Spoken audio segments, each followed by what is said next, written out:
Welcome to Grounded. Today is July 1st, 2025, Canada Day. I think it's about high time we do a garden tour. This will be our first garden tour of the year. Let's go see what Robin's doing in the garden now. Ooh, the Arctic kiwi. There's so many this year. Okay, let's go see what Robin's doing. Good morning, love. Hi. What are you doing? I'm mounting the asparagus. You almost ready to do a garden tour? I am ready. Awesome. Let's go. Let's go.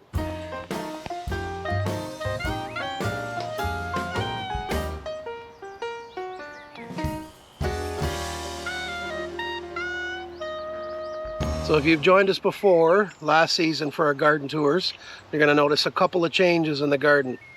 Now the biggest change you're going to notice is that it looks like it's going to get a lot bigger. I think our addition is 50 by 50-ish. So this year we just covered it with the weed fabric to try to kill the grass off. And next year we'll start developing that. This is so exciting to be able to show you what we have growing in our garden. I was sitting out here yesterday with Murphy and I was looking around and noticing how much actually has grown and how far along this garden is. The weather has been amazing. We've gotten a great amount of rain and sun mix, which that's the garden's favorite thing. So we also have a few new things in the garden that we've never grown before. We have horseradish, which is doing very well, and I'm not exactly sure what to do with it at this point. It has pushed its original flowers out of the way, and now it is growing these beautiful leaves. It's currently covered in a white powder, which you'll see all over the garden today. That is DE, diatomaceous earth, and that helps with all of the hard shelled bugs, so anything with a shell on it, like a beetle. The first bed we're going to start with is our experimental tomato bed.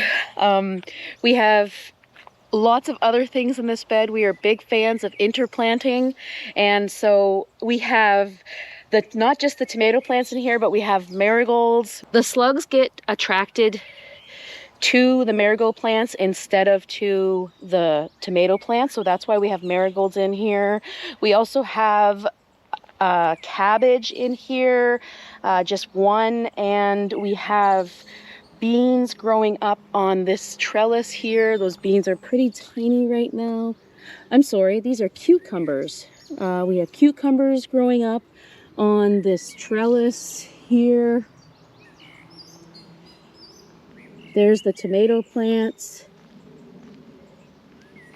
and a cabbage that's heading up really nicely.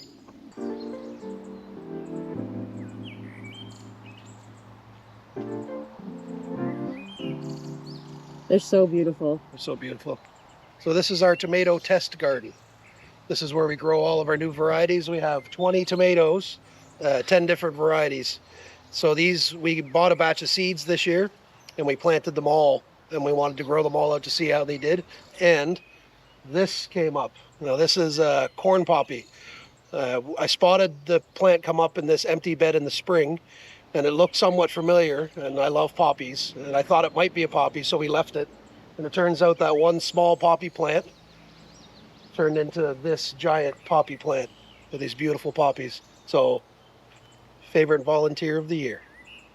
The other thing I wanted to mention about the tomatoes before we move on to the next bed was how heavily pruned these tomatoes are.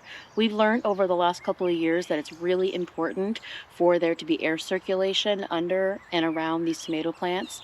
I think that helps ward off diseases. Up next, we have a pretty random bed in here. This is mostly a perennial bed here on the end of herbs.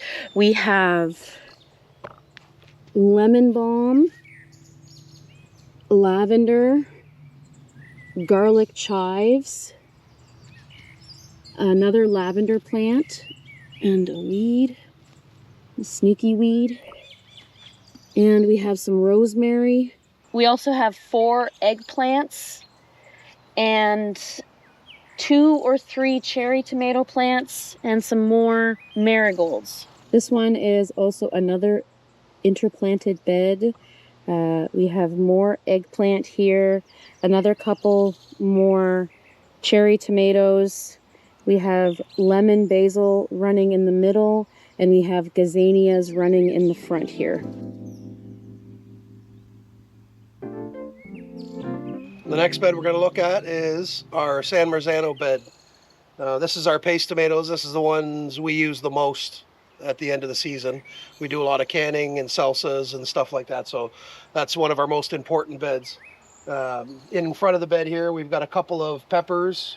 We got a couple of Sugar Rush peach, a habanero, and I think a cayenne at the end there. We've kind of got them spread out all over the garden. We put most of our peppers, or hot peppers, in grow bags this year so we can move them around, get them out of the direct sun if we need to when it gets too hot. And so far we've had some good success with that. So a closer look at this bed. We added a new arch this year. And at the end of this tomato bed, we added a few scarlet runner beans because we like them. We don't really eat them. I guess you can, but we don't eat them. But the hummingbirds seem to love them. And there's our San Marzanos. They're looking great. Again, Robin went along and heavily pruned below them to make sure there's good airflow. And we've got coleus and a bunch of marigolds. Marigolds are a great companion plant for tomatoes. And we use those every year with great success. Let's go around to the other side where we got a surprise. So we have one large marigold here. We're not 100% sure on variety. We had some seeds that we saved. We're not 100% sure, but it's going to be massive. We also have some more lemon basil on this side and some more coleus and a small patch of onions. And now the big one. Look at this beast. It's a giant cabbage. I believe it's a Copenhagen. And it's massive. So this year we decided to interplant our cabbages throughout the whole garden, like one at a time in different spots. It seems to be helping with pests. We've seen no cabbage worms, and yeah, even the slugs have been avoiding them. So we'll show you. We'll watch it. We'll watch it together. Yeah, we'll watch this. We'll watch this grow together, and we'll have a harvesting video on just this, probably just this giant cabbage.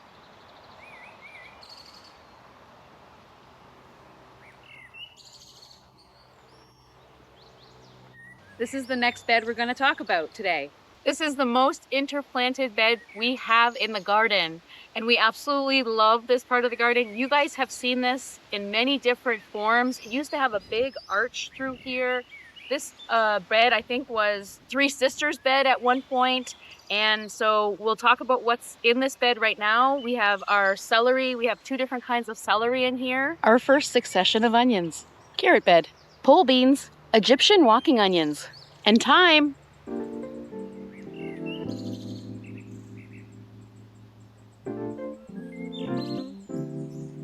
Whew, it's getting hot. I think it's about 26 degrees out here right now. But everybody watched me plant these potatoes in a video a few weeks ago, and this is them now. They're doing great. We did add another layer of straw to them since they've been planted. But other than that, they're looking great. They're loving growing with the chamomile over here. This is chamomile. It's absolutely beautiful. A lot of people will pick off the flower and dry that and use that in a chamomile tea. I haven't done that yet, but I've had friends ask me for it, so I've picked a lot of them off. We also have pole beans in this bed, Kentucky Wonder pole beans. Those would be the green beans that you get at a restaurant if you order green beans at a restaurant. And we have these beautiful snapdragons. I don't know the color of these, but it's absolutely beautiful. And we have some random onions. This year we decided to do our onions in succession sowing. So all around the garden you'll see onions that are in different stages of life. Some of them are much bigger than these ones, and some of them are much smaller than these ones. And that's just because I don't want to have all my onions coming in at once. I want to deal with them throughout the fall. Let's go over and check out the peppers that Bill has growing over there. So as I mentioned before, we put most of our hot peppers in bags this year. So this is the bags of hot peppers. We've got a couple spread out around the garden in other areas, but this is the majority of them. We have a bunch of habaneros. We've got a couple of ghost peppers, some cayennes. I love making hot sauce, so we love to grow peppers. So here's hoping they do well this year. We also have sweet peppers. Yeah, we also have sweet peppers. Let's go have a look. Let's wade through the weeds here a bit. I don't know how many sweet peppers we grew this year. We're hoping for a lot though, because we do use a lot of peppers, and we can store the peppers as well. So we're trying for as many as we can. Fat and sassy? Yeah, we have I think we have fat and sassy. I don't remember the varieties. There's only 2 in here. There's only 2 varieties of sweet peppers. Sweetie Snackers. Sweetie Snackers. That's the other one. Fat and sassy, but there's something else. There was a new one. Oh, the early summer. Early summer, right. Early summer, and they're supposed to be a 5-inch pod on them, so I'm excited to see if we get those. Our peppers are a little small yet, and they have started to flower. If we live somewhere warmer, I'd probably pick the flowers off, but we get a limited season here, so we're going to kind of let them go and see what happens. Hope for the best. They're not quite as tall as they got last year when they started to flower, but we had an extremely early summer last year, and they were larger going out from the grow room into the garden. So here's hoping for the best. Let's go have a look at the brassica bed. This is our brassica bed.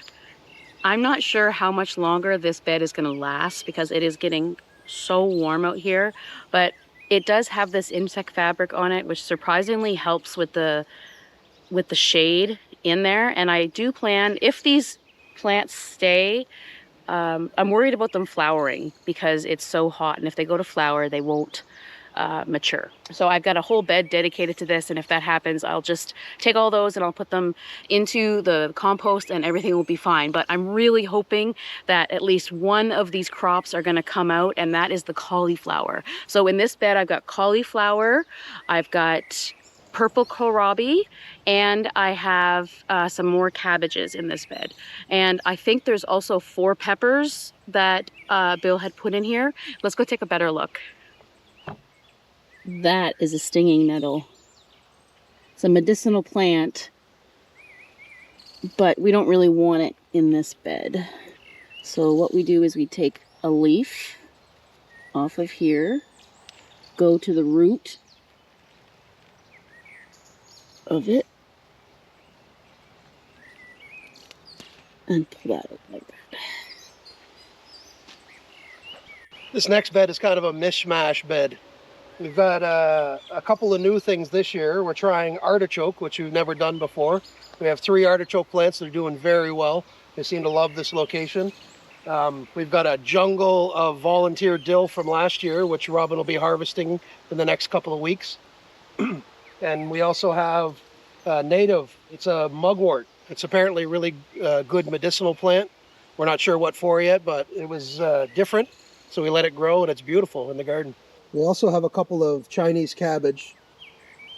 We've discovered that flea beetles love Chinese cabbage. We'd like to try it too, but the flea beetles usually get to it first. We found it's a very effective trap crop for flea beetles, so we're going to let it go and see what happens. Right now you can see the powder on it. That's diatomaceous earth, and it seems to be holding them off. But it's going to start getting hot, so it's probably going to bolt before it heads up. Another new plant in this bed is we planted a hollyhock. So the hollyhock is a biannual flowering plant. So hopefully next year it'll flower if it doesn't flower this year. We've also got a couple of eggplants peppered into this bed as well. On the other side, we have onions. Again, you can see that these are a little bit smaller than the other ones we were looking at. This is another one of the successions of the sowing. So next to the mugwort is our perennial bed. We have phlox, we have speedwell, we have a bunch of different types of carpet thyme, and I think a winter thyme as well. We have our new coleus. And oh yeah, that's not a perennial, but No. It's pretty. So we've got some coleus in there. We also have a maple tree that I potted up last year and it came back this year. Can you show me? It doesn't look super happy. I think it needs to be up potted. I think I may do that shortly. We should do that today. Yeah, maybe. Well, I'll put our maple leaf tree on Canada Day. There you go.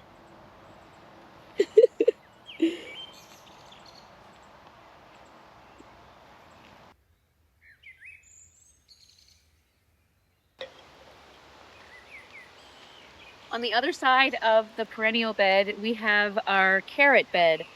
We sowed these carrots once and we put the burlap tree wrap over top of it and kept watering it like that. And we pulled that up and we saw that only probably a quarter of the carrots actually germinated. So I went in between each carrot row and I put a new row of drilling radish, which is daikon radish. And then the carrots started coming up. So we've got daikon radish and carrots growing in this bed. So we've been thinning this bed pretty heavily.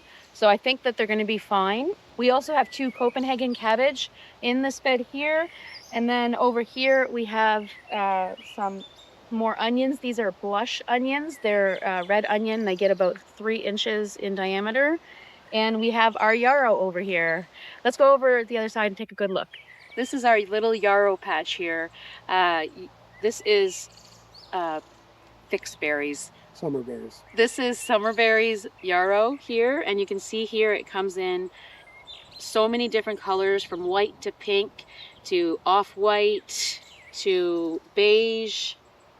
We absolutely love yarrow in the garden. It brings in so many beneficials in here, and it is, what else is it?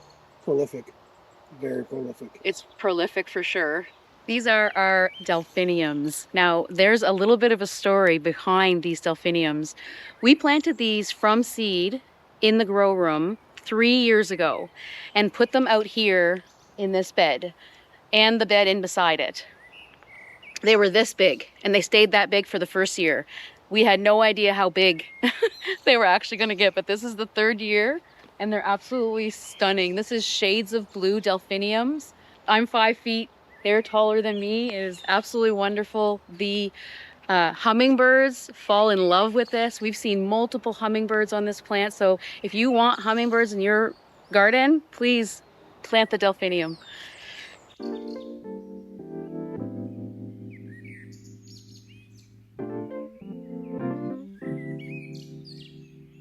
the next bed is one of our brassica beds. Now this bed has kind of been an experimental bed for us. We've had this cover on a few different of the beds over the years. Last fall we had cover on this and we put kale in it, planted kale, and the kale actually survived the winter with just a piece of plastic over it, so it was amazing. We actually still have one of those plants going in there. Let's have a look. So this big gnarly mess at the end is actually a kale plant from last year, and it's full of seed pods. We want to let that go so we can harvest the seeds, so we'll have kale seeds for the next millennium. Also in this bed we have a few Swiss chard, we have some new kale that we planted this year, and we have some broccolini. We did try some bok choy, but the bok choy bolted, so we've pulled all of that out now.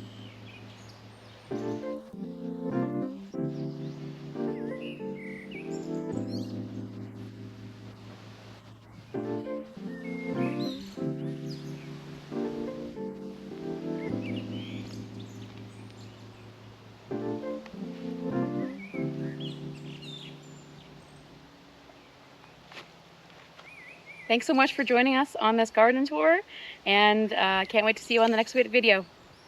Bye. Bye.